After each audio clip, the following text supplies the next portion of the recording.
नमस्कार। नव वर्ष मंगलमय हो सभी के लिए। वो सभी सपने सच हों और पूरे हों जिनकी हमने पिछले साल उम्मीद की थी। आज हम बात करते हैं कि हम एक कौन सी ऐसी चीज़ है जो सब पर थोप देते हैं और खुद को स्वीकारते नहीं हैं। हम दूसरों पर बहुत बार बहुत चीज़ें थोप देते हैं, उनको अपराध का बोध करवा देते हैं, परंतु हम स्वयं उस चीज़ से बच निकलने का प्रयास करते हैं।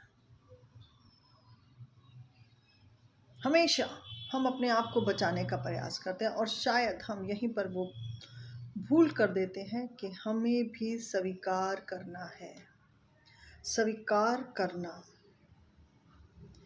अपने व्यवहार का एक उत्तम गुण है। स्वीकार करना बहुत सारी परिस्थितियों को अपने पक्ष में कर लेना है। स्वीकार कर लेने से चीज़ें बहुत जल्दी से बदल जाती हैं।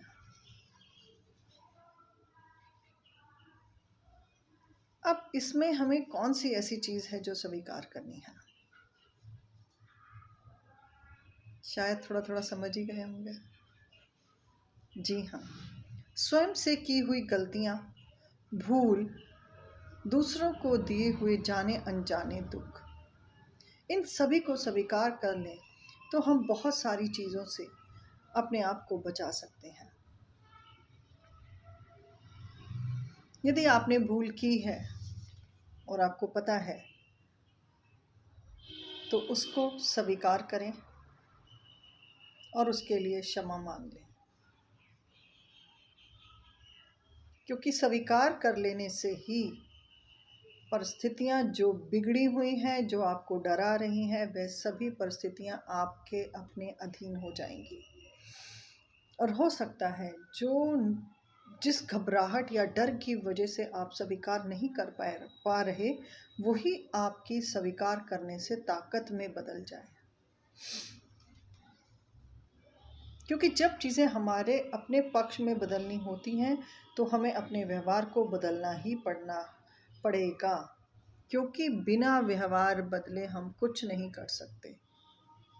व्यवहार वो हमारे जीवन की उत्तम स्थिति है, मतलब पूरा जीवन ही इसी पर चल रहा है, तो हमें तो अपने आप को, व्यवहार को और अपने आप को बदलने का पल पल प्रयास करना चाहिए। बदलने से न केवल आपका अपना जीवन बेहतर होता है, बल्कि आप दूसरों के जीवन को भी बेहतर बनाने का और सहारा बन जाते हैं। व्यवहार वो चीज़ है। व्यवहार पे हमारी खुशियाँ टिकी हुई हैं, व्यवहार पे हमारा अच्छा जीवन टिका हुआ है, व्यवहार पे हमारी प्रगति टिकी हुई है, व्यवहार पर ही हमारे लक्ष्य टिके हुए हैं। कभी भी आप देखिए, आप कभी भी अपने लक्ष्य पर या अपने किसी भी कार्य पर अगर आपका व्यवहार सही नहीं रहता तो कई बार उसकी असफलता आपको भुगतनी पड़ती है। की हुई गलतियों को स्वीकार करें, क्षमा मांगें, और मैंने पहले भी जैसे बताया है कि क्षमा मांगने से कोई भी चीज़ छोटी नहीं हो जाती। क्षमा वह गुण है जो हमें अपने लिए भी बल देता है, और क्षमा मांगने से दूसरों से हमें बल मिल जाता है।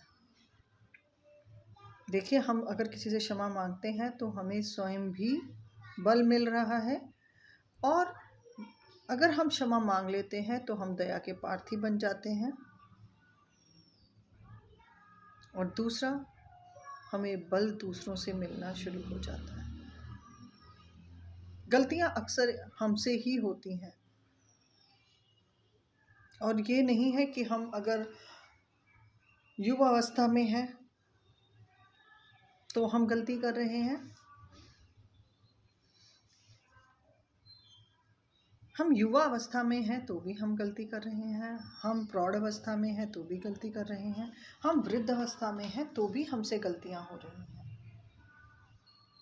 आप गलतियों के लिए अपने जीवन को दुखी ना करें, बल्कि उन गलतियों को स्वीकार कर लें।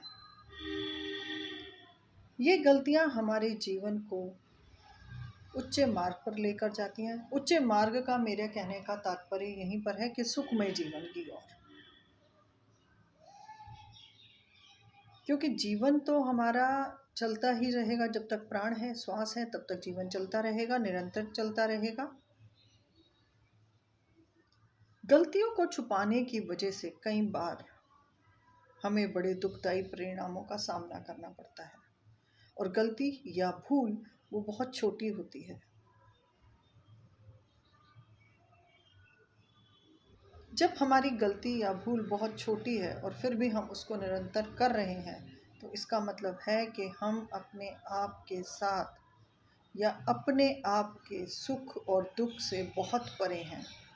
हमें कोई फ़र्क नहीं पड़ता कि हमारी आत्मा को क्या दुख पहुंच रहा है, हमें कोई फ़र्क नहीं पड़ रहा हमें शारीरिक कष्ट कितना हो रहा है, हमें नहीं फ़र्क पड़ रहा कि हमारे दिमाग की स्थिति क्या हो रही है। जब अपने ऊपर ही हमें फ़र्क नहीं पड़ रहा, तो हम दूसरों को हर बार आघात ही पहुंचाएंगे, हर बार हम दूसरों के साथ धोखा ही करेंगे, और हर बार हम दूसरों की परिस्थितियों को विकट करेंगे। परिस्थितियों के साथ तालमेल बिठाना, अपने आप को दूसरों के साथ जोड़ना, और सबसे बड़ी बात, यदि हमारे अंदर स्वीकार करने की ऊर्जा उत्पन्न हो जाती है, तो हम बहुत ज़्यादा अपने आप को स्वीकार की परिस्थिति में रख सकते हैं। पर एक स्वीकार वह स्थिति है जो हमें बड़ी से बड़ी भूल करने पर भी हमें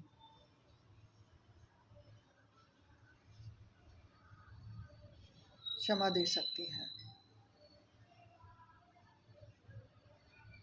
व्यवहार को इस प्रकार से बनाएं कि आपका व्यवहार ही आपके अपराधों को, कई बार जाने अनजाने, कई बार जानबूझकर, और कई बार तो बिल्कुल समझदारी से किए जा रहे हैं अपराध। यहाँ तीनों अवस्थाएं देखिए, जानबूझकर, जाने अनजाने, और कई बार तो पूरी व्यवस्था के साथ भी दूसरों को दुख और अपराध करने का व्यवहार सामने आ रहा है। क्या ये व्यवहार हम सबको सुकून दे रहा है? क्या इससे हमारे परिवारों की स्थिति नहीं बिगड़ रही? परिवारों की भी क्या कहें, इससे हमारे अपनी शारीरिक, मानसिक सभी चीज़ों पर फर्क पड़ रहा है। यदि हम चाहते हैं कि हमारा जीवन अच्छा रहे, दूसरों से बेहतर रहे, और दूसरों से बेहतर होने के लिए आपको अपने आप को बदलना होगा। बदलने के लिए आप अपने व्यवहार को देखें कि कौन कौन सी ऐसी बुरी आदतें हैं हमारे अंदर। बुरी आदतें ये नहीं है कि आपका चरित्र कह लें या आपकी आदतें कह लें। बुरा व्यवहार की परिभाषा ही दूसरी है। दुनिया अक्सर कहते हैं कि इनका बुरा व्यवहार है, मतलब गाली गलौज करना, या आप ये कह लें कि किसी परिस्थिति में ज़्यादा झगड़ालू रूप धारण कर लेना। व्यवहार का मतलब ही अलग है। व्यवहार का मतलब है कौन सी परिस्थिति में आपको बोलना है और किस परिस्थिति में आपको शांत रहना है। यदि कोई परिस्थिति ऐसी आ रही है कि आपको बोलना है, पर आपको लग रहा है कि आपके बोलने मात्र से परिस्थिति एक विकट रूप ले लेगी, तो उससे बेहतर कुछ नहीं है कि आप शांत हो जाएं, और जब बोलें तो अपनी बात को बड़े खुले तौर से प्रस्तुत करें, खुले दिमाग से, दिल से सभी बातों को प्रस्तुत करें। फिर चाहे उसके बाद परिस्थितियां कुछ भी हों, परंतु आप इस चीज़ का ध्यान रखें कि यदि आप किसी भी व्यवहार के साथ अपना सामंजस्य बनाना चाहते हैं, तो धीरे धीरे अपने व्यवहार पर नज़र रखें, अपने दिमाग पर चल रहे विचारों पर नज़र रखें। मन किस अवस्था में क्या व्यवहार करने के लिए आपको अंदर से दबाव दे रहा है। जब भी कोई बुरी परिस्थिति आती है तो हमारे अंदर एक दबाव बन जाता है, उसकी वजह से घबराहट, डर, कंपन होना, सर दर्द होना, बुखार हो जाना, न जाने और कितने ऐसे कारण हैं जो सिर्फ विचारों के द्वारा व्यवहार में आने के बाद जो शरीर के अंदर एक दबाव उत्पन्न करते हैं। इस दबाव को हल्का करना आप सीख सकते हैं। वो तभी होगा कि अपने व्यवहार पर नज़र रखी जाए। अपने हर एक छोटे बड़े व्यवहार पर नज़र रखें, हर छोटे बड़े व्यवहार पर विचार रखें, विचारों पर नज़र रखें, कब क्यों विचार आ रहा है। और कई बार तो बहुत छोटी छोटी बातों पे भी बहुत बड़े बड़े विचार हमारे दिमाग में आना शुरू हो जाते हैं और मन उसके साथ अपने आप को उसी प्रवाह में ले जाता है। जब हम देख रहे हैं कि मन की स्थिति, बुद्धि की स्थिति और शरीर तीनों ही बेकाबू हो रहे हैं, तब ऐसे में आपको, यदि आपकी या आपके द्वारा कोई भी ऐसा अपराध हो चुका है, गलती हो चुकी है, तुरंत उस परिस्थितियों से निकलने के लिए, अपने शरीर को बैलेंस करने के लिए, बुद्धि और मन को शांत करने के लिए तुरंत आप सारी परिस्थितियों को छोड़कर तुरंत क्षमा मांग लें। पहला सुख आपको ये मिलेगा कि आप क्षमा मांगते ही अपने आप को हल्का महसूस करेंगे। हाँ, ये मैं कह सकती हूँ कि आपका जो भी कोई वो परिस्थिति होगी, जब आपने उस परिस्थिति के लिए क्षमा मांगी होगी, तो हो सकता है कि सामने वाले का थोड़ा बहुत प्रभाव उसके व्यवहार से भी आपके ऊपर आएगा। हाँ, मैं ये कह सकती हूँ कि यदि आप क्षमा मांग लेते हैं, तो जो 100% का रिजल्ट आगे से आना था, वो कम होकर 50 से 40% रह जाता है। तब सामने वाला आपके प्रति एक नर्म स्वभाव में आ जाता है। इतना महत्व है अपने आप को स्वीकार करना, अपनी गलतियों को स्वीकार करना। ये थोपने की आदतें छोड़ दें। जो आपने किया है, जो गलती आपसे हुई है, उसे स्वीकार करके ही आप अपनी परिस्थिति को बदल सकते हैं। यदि हम अपनी परिस्थितियों को बदलने की कोशिश कर रहे हैं और फिर भी परिस्थितियां बदल नहीं रही, अब इसको कैसे ठीक किया जाए? यदि आप प्रयास कर रहे हैं प्रतिदिन कि हाँ, मेरी परिस्थितियाँ मेरे हमेशा साथ में रहें और मैं उन परिस्थितियों के साथ एक साझेदारी के साथ अपने जीवन को चला सकूं, तो उसके लिए सबसे बेहतर है कि आप कुछ नियमों का पालन करना शुरू करें। उन लोगों की संगत से दूर रहें जिनकी वजह से आपके मन की स्थिति और आपकी बुद्धि प्रभावित हो रही है, या शरीर में अनेक ऐसे व्यवहार आ रहे हैं जो आपको नहीं करने हैं। क्योंकि विचार हमेशा दूसरों के साथ और दूसरों के द्वारा भी आते हैं।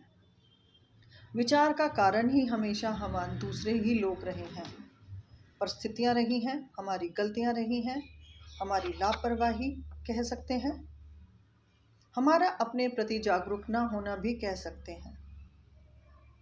और जब ऐसी स्थिति में कोई भी विचार आपके ऊपर आ रहा है, प्रभाव डाल रहा है, तो आपको मात्र यही करना है कि आप उन सभी परिस्थितियों से अपने आप को दूर कर कर थोड़े दिनों के लिए एकाग्र हो जाएं। एकाग्रता का मतलब क्या है? कि चेहरे पे एक स्माइल रखें, मुस्कुराता हुआ चेहरा, बातचीत कम, यानी कि वाणी का संयम। वाणी का संयम करते ही आप देखेंगे कि आपको पहले से बेहतर शांति महसूस हो रही है। यह शांति आपके पास स्वयं चल कर आती है जब आप अपने आप के ऊपर प्रयास करते हैं। गलतियों को छुपाएं नहीं, गलतियों से डरे नहीं, उनका सामना करें और गलतियों को हमेशा बताएं। यदि आप गलतियों को बताते हैं और अपने आप को और अपने जीवन को और अपने परिवार को बेहतर बनाना चाहते हैं, तो उन सभी गलतियों को जो आपने अभी तक की हैं, उनके लिए स्वयं से क्षमा मांग लें। क्योंकि समय बीत चुका है उन गलतियों का, तो आप अपने आप से भी क्षमा मांग सकते हैं। आपके क्षमा मांगने से क्या होता है कि आत्म रूपी ईश्वर जो आपके भीतर हैं, जब वो आपको क्षमा प्रदान कर देते हैं, तो आपकी आत्मशक्ति बढ़ती है। बहुत सारी गलतियां हैं जो हम सोचते हैं कि दूसरों को नहीं पता, जो हमें ही पता है। परंतु यदि आप भी अपनी गलतियों के बारे में जान रहे हैं और उन गलतियों की वजह से आप अपने जीवन को प्रभावित कर रहे हैं, तो मेरा आपसे अनुरोध है कि आप अपनी गलतियों के लिए तुरंत क्षमा प्रार्थी हो जाएं और आने वाले भविष्य में, आने वाले समय और पलों में अपने ऊपर, अपने व्यवहार पर नज़र रखें। और आप ये महसूस करेंगे कि जब आप इन चीज़ों को देख रहे हैं तो आप यह देखेंगे कि अब हमसे गलतियां नहीं हो रही।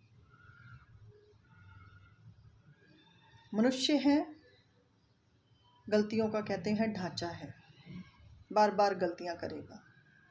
परंतु गलतियों से यदि जीवन ही नष्ट होता जा रहा है, आप अच्छाइयों को समझ ही नहीं पा रहे, और सबसे बड़ी बात है कि आप अपने लिए तो बुरा कर रहे हैं, परंतु आपको अधिकार नहीं है कि आपके द्वारा की गई गलतियों का भुगतान आपके अपने लोगों को करना पड़े। उस गलतियों में वो कहीं भागीदार नहीं बन सकते जो आप गलतियां कर रहे हैं। यदि आपको उसके लिए वो अपराध भी दे रहे हैं, तब भी आप अगर क्षमा प्रार्थी हो जाते हैं तो उन सभी चीज़ों से अपने अस्तित्व को नष्ट होने से बचा सकते हैं। गलतियां कभी किसी कारण की वजह से ही होती हैं, परंतु वे कारण बहुत छोटे होते हैं जिसके लिए हम बहुत बड़ी बड़ी गलतियां कर लेते हैं। और ऐसा भी नहीं है कि बिना गलती किए जीवन चल नहीं सकता, या हम गलतियों को करते हुए सीखेंगे। ये मिथ और बहुत बड़े मुझे मिथ और भ्रम लगते हैं कि इंसान गलतियों से सीखता है। यदि हम अपने अंदर उसी संस्कार को अपने आप से हमेशा जुड़े रहें, तो आप देखेंगे कि आप अपने प्रति और अपने व्यवहार के प्रति सदा ही सदा सजग रहेंगे, यानी कि चौकन्ने रहेंगे। व्यवहार जीवन को बदल सकता है और जीवन को बिगाड़ भी सकता है। कब तक आप अपने स्वीकार ना करने की भावनाओं के अंदर अपने आप को घुट घुट कर जीते रहेंगे, या उन गलतियों और अपराधों को दोषपूर्ण अपने जीवन के अंदर सम्माहित रखेंगे? यदि आपके अंदर पहले से ही कोई ऐसा संस्कार जा चुका है जो आपको घृणा, डर और द्वेष की भावना में या अपनेपन से दूर कर रहा है, तो कृपया आप उस पर काम करना शुरू करें। अपने अपराधों को, अपने किए हुई गलतियों को लिखें, स्वयं से क्षमा मांगे। प्रातःकाल उठते और सोते हुए अपने आप से एक क्षमा प्रार्थना करें। उस परम शक्तिवान ईश्वर से प्रार्थना करें कि वे आपकी जाने अनजाने में हुई गलतियों के लिए आपको क्षमा करें। क्षमा से बढ़कर कोई दान नहीं है। सबसे बड़ा दान ही क्षमादान है। यदि आप दूसरों को क्षमा करते हैं और स्वयं को क्षमा करते हैं, तो आप देखेंगे कि आप जीवन को बहुत बेहतर तरीके से जी पा रहे हैं। अगर हम सोच रहे हैं कि हम किसी भी ऐसी गलती से बड़ा मुनाफा पा सकते हैं, लोभ, यहाँ पर फिर एक लोभ शब्द आ जाता है, तो आप ये देखिए कि वो अपराध आगे चलकर तो पकड़ा ही जाना है। कहते हैं ना, पृथ्वी बहुत छोटी है, घूम फिर कर हम उन्हीं चीज़ों के सामने फिर वह हमारे सामने आती हैं। और आपने देखा भी होगा कि बहुत बार बहुत सारी परिस्थितियां बार बार बार बार एक जैसी परिस्थितियों का आपको सामना करना पड़ता है। उसका कारण ही यही है कि आप अपने आप से क्षमा नहीं मांग रहे, आप अपने अपराधों और गलतियों के लिए अपनों से क्षमा नहीं मांग रहे। अब वो चाहे आपका वर्क एरिया हो, यानी कि आपका कार्यस्थल हो, आपका घर हो, आपके अपने रिलेशनशिप हो, और छोटे और बड़े का यहाँ पर तो सवाल ही पैदा नहीं होता कि मैं अगर किसी से क्षमा मांग रहा हूँ तो वो मुझसे छोटा है। क्षमा के लिए सभी समान हैं। यदि आपने किसी छोटे का या अपने से बड़े का कुछ भी ऐसा काम किया है जिससे आपको लगता है कि आपको क्षमा मांग लेनी चाहिए, तो उसमें देरी ना करें, क्योंकि यही सब संस्कार हमारे जीवन को आगे जाकर बहुत सारी समस्याओं से घेरे रखते हैं। क्योंकि ये संस्कार हमारे मन और हमारी बुद्धि पर पड़े रहते हैं, और यही संस्कार बार बार परिस्थितियों में आकर आपके साथ वही कर्म कराते हैं जो आप पीछे कर चुके हैं, क्योंकि आपने उनके लिए बोध क्षमा का नहीं किया। क्षमा का बोध होना बहुत ज़रूरी है। क्षमा का संस्कार हमारे अंदर होना बहुत ज़रूरी है। ना जाने कितनी बार किसी को शारीरिक, आत्मिक, मानसिक पीड़ाएं हम अपने कर्मों के द्वारा, अपने व्यवहार के द्वारा दे चुके हैं। क्या आपकी आत्मा या आपको स्वयं को यह अनुभव नहीं होता कि यहाँ मुझे दूसरों को जो कष्ट और दुविधाओं में मैंने डाला है, उसके लिए मैं उनसे क्षमा हो जाऊं या क्षमा मांग लूं? यह आपका संस्कार आपके पास होते हुए भी आप इसका इस्तेमाल नहीं कर रहे। कृपया करके अपने आप को क्षमा की तरफ लेकर जाएं, माफ़ी मांगें और क्षमा देने में कभी भी झिझक ना करें। दूसरों को क्षमा करने से अपनी आत्मा को आत्मसंतुष्टि का अनुभव होता है। आत्मसंतुष्टि बहुत ज़रूरी है। एक सुकून, जिसे हम कहते हैं आज मुझे सुकून की नींद आई, वही वो आत्मसंतुष्टि है।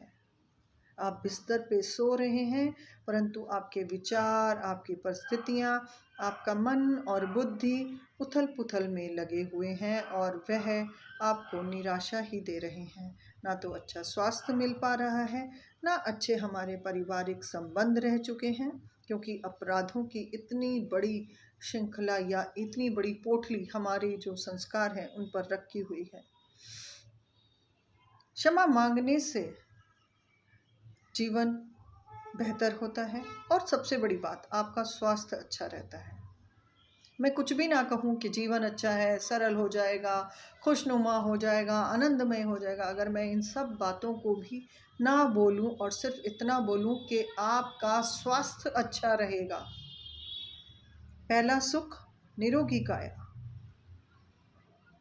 और निरोगी काया कौन नहीं चाहता। आज डॉक्टरों के पास लाइनें लगी हुई हैं, इतनी बीमारियां आ चुकी हैं, लोग कम और बीमारियां ज़्यादा। कारण यही हमारे संस्कार, जो अच्छे संस्कार बुरे संस्कारों की वजह से दब चुके हैं। छोटे छोटे लोभ, अहंकार बेवजह का, दूसरों को नीचा दिखाना, ये सब परिस्थितियां आपके स्वास्थ्य के ऊपर प्रभावित होती हैं, और बड़ा गंदा प्रभाव इनसे पड़ रहा है। क्या हम आज भी अपने आप को, अपनी उन परिस्थितियों को बदलने का काम नहीं आरंभ करेंगे? अपने स्वास्थ्य से बढ़कर दूसरी कोई चीज़ नहीं है। मैं आपको कहती हूँ, पहले अपने बारे में सोचें, फिर आप दूसरों के बारे में सोचें। यदि आप चाहते हैं कि आपको कोई धोखा ना दे, आपसे कोई क्षमा मांगे अपने किए हुए अपराध के लिए, आपको कोई दुख दे तो वह आपसे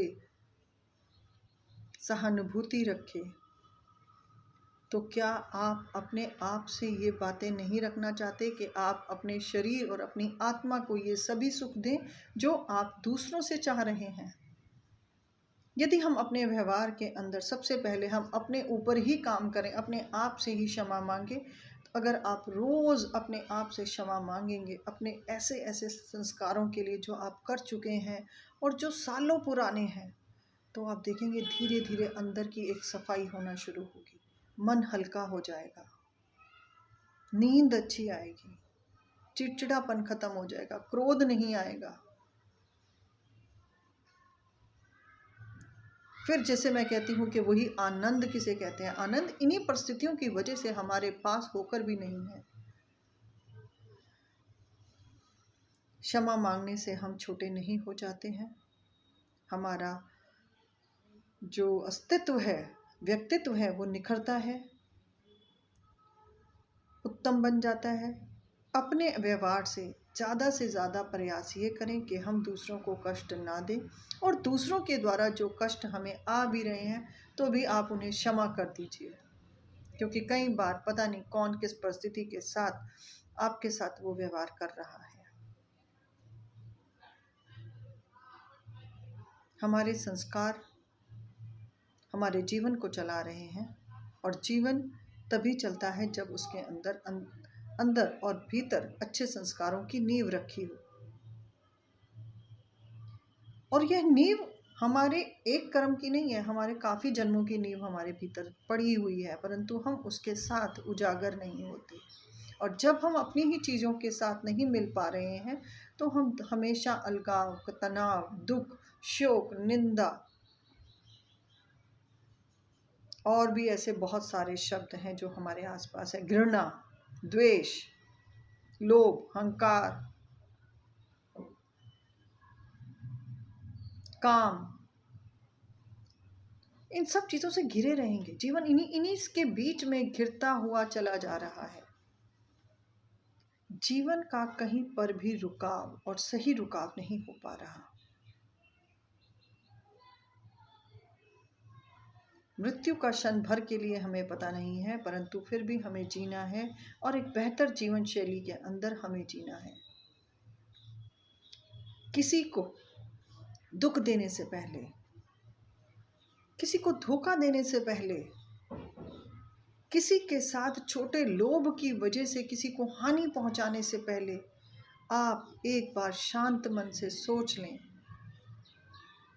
ये जब पलट कर आएगा तो बहुत भारी बनकर आएगा, और तब शायद आपके पास उतनी शक्ति नहीं होगी, क्योंकि आपने अपनी सारी उस शक्ति को क्षीण कर रखा है अलग अलग इन 5-6 चीज़ों के साथ। और तब शरीर में अगर ताकत नहीं होगी, जैसे आपके अंदर बुखार आया तो अच्छा भोजन नहीं खाया हुआ था तो बुखार आ गया। अब बुखार आने से आपको दूसरी और समस्याएं आ गई। शरीर कमज़ोर था तभी तो हुआ ये सब। और यदि शरीर के अंदर आपकी इम्यूनिटी, आपका संस्कार, जिसे इम्यूनिटी का मैं नाम दे रही हूँ, जिसे मैं संस्कार कह रही हूँ, वह आपका इम्यूनिटी सिस्टम है, आपका संस्कार, आपका आत्मबल आपकी इम्यूनिटी को स्ट्रॉन्ग करता है। आपका व्यवहार आपके शरीर के अंदर आपके सभी आंतरिक अंगों को बल देता है। आपकी आत्मा एक बलशाली आत्मा बन जाती है। किसी को चोट पहुंचाने से या किसी की चोट हमें खाने से हमें एक नई सीख मिलती है, पहचानने की ताकत मिलती है। दूसरी बार हम उस तरह के लोगों से अपने आप को कैसे जोड़ें और ना जोड़ें, ये एक समझ और परख हमें बुरी परिस्थिति के साथ ही आती है। जब भी आप देखें कि आप किसी भी ऐसी समस्या में जा रहे हैं जहां आपको दुख का अनुभव हो रहा है, क्योंकि आत्मा एक बार संकेत सभी को देती है। कोई भी आप काम करें सुबह से शाम तक, आपको अंदर से कुछ ना कुछ अच्छा और बुरा फील होता है। कभी कभी मन की इच्छा होती है नहीं ये काम नहीं करना, परंतु हम उसको सुन नहीं पाते। अपने संस्कारों को अपने अच्छे व्यवहार से सींचिए, क्योंकि संस्कार बदलता है तो व्यवहार बदल जाता है, व्यवहार बदल जाता है तो परिस्थिति बदल जाती है, परिस्थिति बदल जाती है तो फिर वही आनंद ही आनंद और आनंद की अनुभूति होती है। कल रात सबने बहुत पार्टी की होगी, नया साल है, खुशियाँ मनाई होंगी, सुबह तक सोए होंगे, चैन से उठे होंगे। जीवन में मस्ती भी ज़रूरी है, पागलपन भी ज़रूरी है। समझदारी जीवन को भारी कर देती है, क्योंकि समझदार इंसान हमेशा चौकन्ना होकर चलता है। पागलपन इस समझदारी का थोड़ा सा हिस्सा होना चाहिए, क्योंकि यदि हम पागलपन में रहते हैं उस समझदारी के साथ, तो हम बहुत सारे लोगों को क्षमा जल्दी से कर देते हैं। यहाँ पागलपन एक बहुत अच्छी खुराक है, क्योंकि थोड़ा सा पागलपन जीवन को बहुत बेहतर बनाने में मदद कर देता है। थोड़े से नादानी, थोड़ा सा प्रेम सभी के प्रति रखें। सब अपने अपने कर्म कर रहे हैं, आप अपने कर्मों को दूसरों की वजह से खराब ना करें। एक तो अपने कर्म खराब कर ही रहा है और आप उसको दोबारा से कोई जवाब देने के लिए अपना कर्म खराब कर लेते हैं। कृपया इन सभी चीज़ों से बचें और अपने जीवन को एक अच्छे मार्ग पर लेकर जाएं और क्षमा को हमेशा अपने हृदय के अंदर ऊपर की अवस्था में रखें। क्षमा कर देने से जीवन बहुत अच्छा हो जाता है। इसी के साथ नव वर्ष आप सभी के लिए मंगलमय हो। शुक्रिया, नमस्कार।